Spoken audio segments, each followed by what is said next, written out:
Good afternoon, everybody. It's really not fun being the last presentation of the day. To sit all day and wait, it's not fun. But I would first like to just briefly introduce myself. My name is Heather Biedenbender, and I am a preschool teacher in La Crosse, Wisconsin. I also have been director for our pregnancy center for the past 8 years, New Life Resource Center. I do travel around and do special presentations to our area grade schools from grades K on up to 8th. But this year was the first time that we were asked to give a presentation to the high school. So this was new to me, and actually they couldn't find anybody that was willing to do it.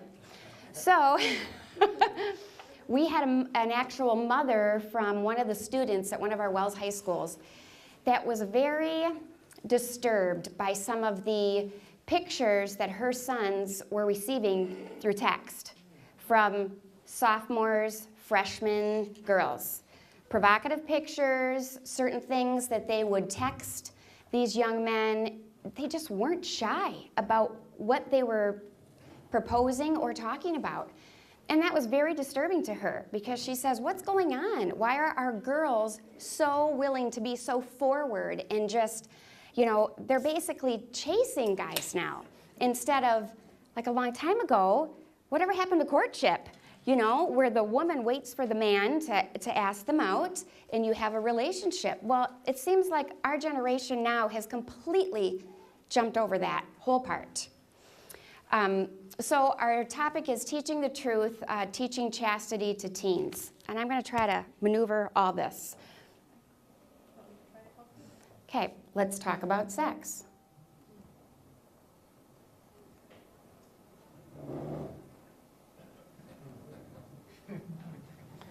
Okay, who wants to share? Anybody? Anybody? All right, I put this on here because it actually was a lyric from a song when I was in high school 25 years ago. And it was confrontational then because it's just very blunt. But when you look at something like this, what are the emotions that come over you? What do you start to feel? You know, do you get uncomfortable? Do you start to think about things that you might hear in the media? Like we've had the Jerry Sandusky whole incident. You know, just, it's kind of self-reflective. I want you to think about, where does your mind go when it comes to that? Do you get embarrassed? Do you start blushing? Or you're like, no, I don't want to talk about this. But I think we have all been conditioned in some way to view sex in a certain way. And it could be from past relationships that we have had. It could be from what our parents talked to us about it. Maybe they didn't talk to us at all, so that's why we're not comfortable with it. Maybe it was a relationship where somebody was cheated on, and you feel very uncomfortable, very insecure when it comes to being in a relationship with somebody of the opposite sex.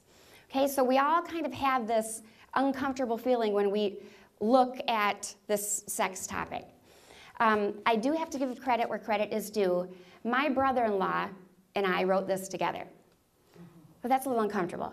But no, I actually went to high school with him since 9th grade. So it really wasn't that bad because he is a youth director for his church in La Crosse. So he works with teens. I work with teens at the pregnancy center. We thought between the two of us, we could come up with a way to talk to teenagers about this topic that is kind of taboo. Not a lot of people are raising their hands saying, oh, sure, I'll talk about that topic. I think a lot of parents shy away from talking about this topic with their children as well. I can remember, conversations, people will say, well, have you had the talk, with your son or daughter? And that's pretty much what it was. I mean, does anybody agree with me on that? Like the talk, have you had it with your son? Or, even what I was told when I was younger, it was no sex before marriage, no sex before marriage. And that pretty much was the message. Nothing more, nothing in depth. The Bible says no sex until marriage, no sex until marriage. And then that's all anybody really said about it. So that's kind of how we grew up. And I thought, what can we do to make kids realize the seriousness of this topic? Because so many kids today, this topic is not serious. This topic is a recreational activity. that they can and will do with anyone whenever. And that's the sad part, is how are we reaching our teens today, even our Christian teens who struggle just as much as anybody else with this topic. So we're going to look at 4 views of sex. The first one is Satan's view, second one is world, and the third is our sinful nature, and the fourth is God's view. The marriage bed. This is kind of what I base my presentation off of. Marriage should be honored by all, and the marriage bed kept pure, for God will judge the adulterer and all the sexual immoral. Hebrews 13:4. So I had to come up with a visual aid. Teens, sometimes they need something to get it through. So this is my visual aid.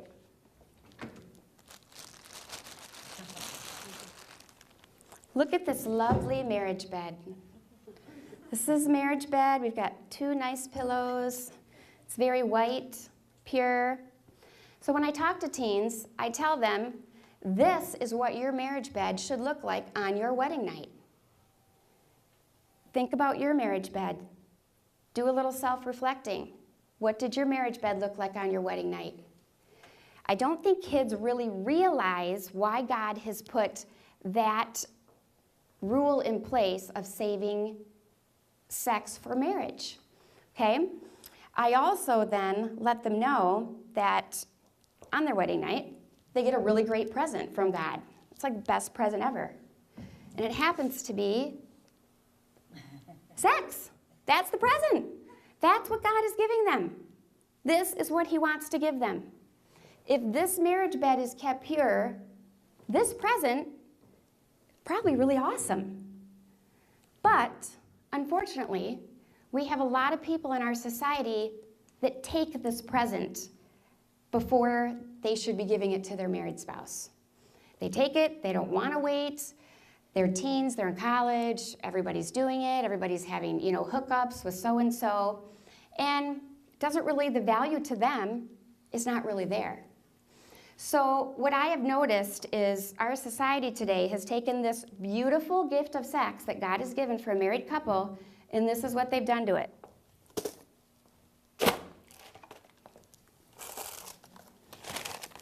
You know what this is? This is porn.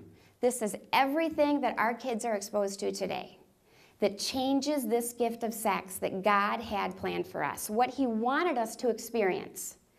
But so many things are impacting our children today that they don't realize what they're giving up.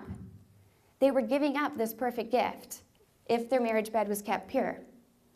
So we're going to talk a little bit about what are the things that change this marriage bed for them and how this is distorted by our media today and just our whole culture. I mean, can we all agree that our world has just completely gone off the deep end with sex and homosexuality and everything like that? Even our commercials have sexual undertones to them. It baffles me, some of the things that I'm hearing now. It really does. Let's get to the next one. Okay, this perfect gift of wanting it now. I'd like to kind of do this Christmas comparison. You might have been one of these kids. I was not one of these kids. But think about when you were little and if your parents hid your Christmas presents and you were one of those kids that found them and unwrapped them and saw what they were, but then you wrapped them back up. Well, Christmas morning's not going to be that great. And that's what I think of this experience God has for a married couple who has waited. They're missing out on the way that it could have been. But that's what happens. They want it early. They don't want to follow God's rule, so they take it early. And that's not the perfect gift that they end up receiving. It's just not the same.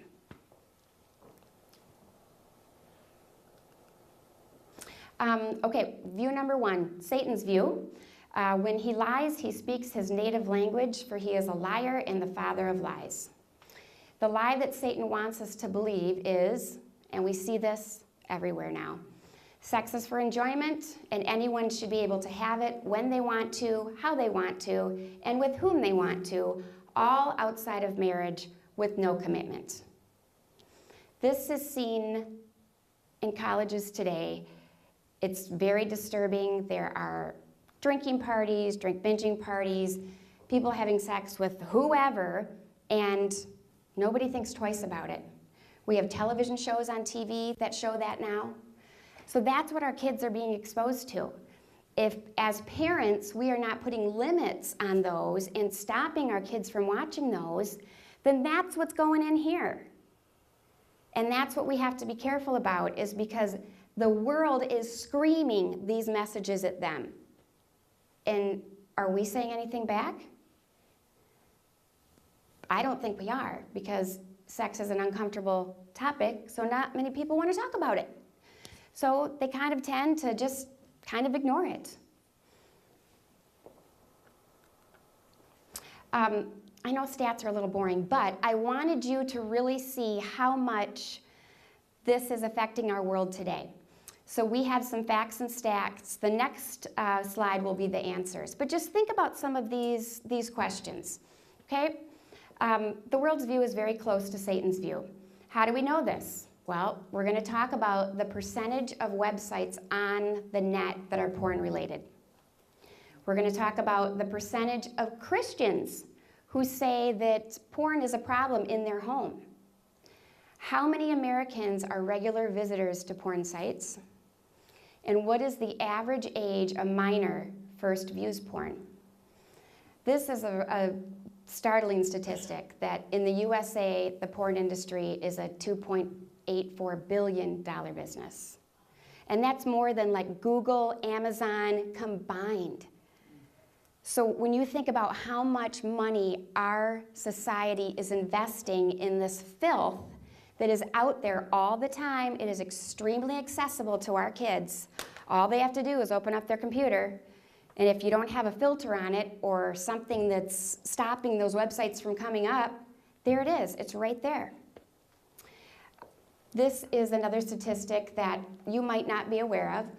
55% of teens are sexually active, and of the 45% that are not, 47% of those are having other types of sex. That is experimenting, that means oral sex, that means anything you can think of other than having actual sexual intercourse. On what day of the week do people view porn the most? Just think about it. The average teen views 14,000 sexual images per year, and 9,000 of those are of sexual situations outside of marriage. So that would be any movie they watch, any video they watch, any song lyric that they're listening to, any television program that they watch. They are constantly seeing it. It's not being pointed out to them, but they're still watching it, and it's still going in here. Even though they're not conscious that it's going in here, think about a saying like maybe 20 years ago that was really famous. Who knows this saying? Where's the beef? Okay, we didn't consciously memorize that. We didn't all sit down and say, I'm going to memorize that slogan. No, it's just up here. Why? Because we heard it so many times. And this is what happens with their kids. They hear these things and it's in front of them so much. How can they not be affected by this? It's just out there. They can't get away from it, is how I see it. It's really tough to get away from it.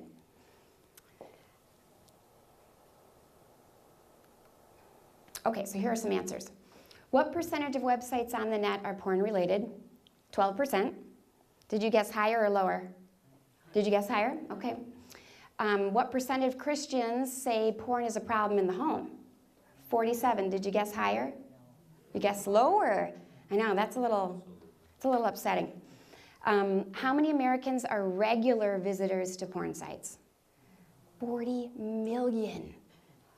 I mean, and even there was another one about how many sexual emails are sent every day during work and porn that's watched on their work computers.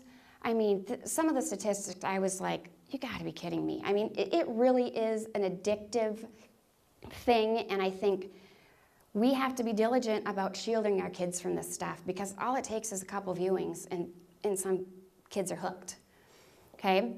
This was very upsetting to me. What is the average age a minor first views porn? Age 8, would be because, oh, I want to play one of my games on the computer. So they lift it up, and oh, Daddy might have been looking at something late at night and didn't erase it, and there it is. So our kids get that first exposure at age 8. I mean, what does that do to their mind, really? You know, what is, it just changes everything. It changes that beautiful view that God has for them about sex. That's what they remember. And then the age 11 would be kids who are actually searching for it, okay? And this was disturbing. On what day of the week do people view porn the most? Well, church day, Sunday. Where are we seeing this happen? What are the kids viewing? When our kids are out and about doing what they do, not in our homes, they have many opportunities to watch television. We've got some bad shows. We've got MTV. Maybe you've heard of some of them. We've got Jersey Shore, which is a show just about a bunch of college kids who drink and have sex with whoever wants to have them. And that's on MTV. Anybody can watch that. We've got Real World, same thing. They're living with a bunch of other teenagers, college students, and they all have hookup relationships with everybody. Nobody thinks even twice about it. We've even have shows, you know, like on the CW network, like Gossip Girl and some other things that our young girls are watching, and these relationships that the characters are having online are sending messages to them. They might not realize it, but they're still absorbing those messages. Movies today, PG-13 really isn't PG-13. You could have nudity in PG-13 as long as it's not sexually related. Really? I mean, it's nudity. I mean, and our kids are seeing that. So the restrictions and guidelines that they have for movies today, I think, are changing too. And the one thing I forgot to mention was the constant ability to access porn on the web or the computer at any time they want. We've got storefronts. Has anybody been in the mall lately and walked past the Victoria's Secret window display? I mean, our kids are walking by that. I mean, Abercrombie & Fitch is another big store. This is what they're showing to our kids, and our kids are saying, oh, that's popular, I want that. If we don't have strong parents to say, no, you're not wearing that. That's not something that is God-pleasing, and that will cause boys to look at you in a way that they shouldn't be looking at you. But we tend to follow the trends, and I think our parents, because they don't want to upset our children, tend to give in. And that's, you know, that's something that parents have to really watch out. The clothing styles. This was kind of brought to my attention by my son when he started preschool. He was 3, and he came home one day and he said, Mom, you know, whenever we sit on the carpet for story time, I can always see Angela's underwear, and sometimes I can see her butt crack. Do you want to know why? Because they're marketing these low-rise jeans to 3- and 4-year-olds. And if you don't know what low-rise jeans are, they are a type of jean that does not sit at your natural waist. It sits probably 3 or 4 inches farther down. So anytime a girl would bend over or do anything like that, something is exposed. Well, I mean, if you start that at age 3, that's what they're gonna know, you know? You can't let your kids do something like that and not think that that's going to affect them later on. We've also got the short skirts and things, strapless tops. Actually, our Luther High School, they had a prom this year. They had clothing guidelines, dress guidelines. None of the students paid attention to it. They all had dresses up to here, everything was strapless, so they've completely canceled that dress attire for next year because they would not follow the rules. They had to wear the strapless, this really tight, high, and the low plunging dresses. So now they lost it because they're not willing to follow the rules and pick something that might be more decent for them to wear. Oh, I did forget song lyrics. I don't know if anybody knows Rihanna. She's a big, very popular singer. Her lyrics are horrid if you've ever had a chance to listen to them. I can't even believe they're on the radio sometimes. That's how bad they are. And she's a popular singer. I mean, and she's out there all the time. She's performing on all of the award shows. The lyrics that some of our kids listen to, they're degrading to women. They are very negative. And as parents, we have got to help shield our kids from these things. They sometimes don't have the strength to self-regulate and say, no, I shouldn't be listening to that. Well, because they're kids. That's why as parents and educators, we have to kind of be there to give them other options or talk to them about it or say, you can't listen to this and this is why. Question? Yes, go ahead. Maybe you're going to come up to it yet, but one thing I'm not seeing is profile pics on social media. Next screen. Okay. The one thing I'm supposed to be doing throughout this presentation that I usually forget is putting the dirt on the bed. Because every time our kids expose themselves to anything that we just talked about, that's what they're doing. They're dirtying their marriage bed. And this is not what God wants for them. I don't think they realize that. I don't think they have any clue that by viewing these things and having this go into their head, that it's distorting that vision of sex that God had planned for them. They're changing it, and now on their marriage night, all this is going to affect their relationship with their wife, because it does warp you in one way, shape, or form. It will change the way they think about females in general, and we'll talk about that in just a second. This is just some other things I've noticed. I went into Shopko to look for a Halloween costume, and just out of curiosity, I went to the teen section. 10 out of 10 of the costumes were all sexual. They were fishnet stockings, they were skirts up to here, I'm like a little barmaid with a short little skirt. They all had a sexual undertone to them, every single one of them. It's just an example of what the world is doing. Teen swimwear. Went to a local pool this summer, and I was really surprised at how many 6th grade, 7th grade, 8th grade girls had string bikinis on. What happened to the one piece? You know, I mean, where did the one piece go? I mean, that is less than probably what they wear when they have an underwear and bra on. And our kids, our young boys, are walking around, they're seeing that. I guess you could say, okay, my kid's not ever going to the pool, but they can't get away from it. Even though you want to shield them from it, it's in their face all the time. So maybe having a discussion about that, like, you know, see that girl over there in that swimsuit? You know, that's not an appropriate suit for her to wear, okay? She's young, and she needs to be wearing something that covers up more of her body. You know, even just talking with your daughter or even your son, having that conversation at least helps them realize that that's not appropriate, okay? Facebook pics. This, I think, is just overtaking a lot of schools, and I don't think people realize how damaging this is.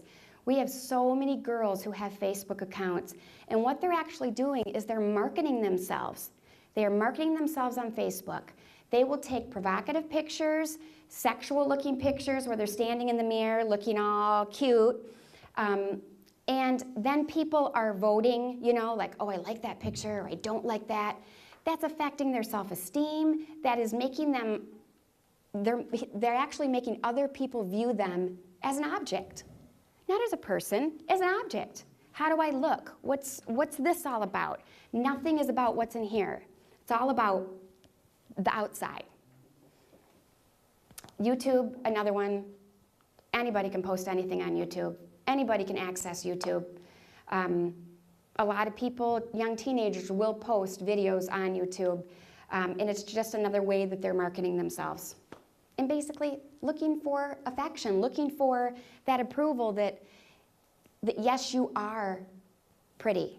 I think girls really, really struggle with that, and they need that affirmation from somebody that they are liked.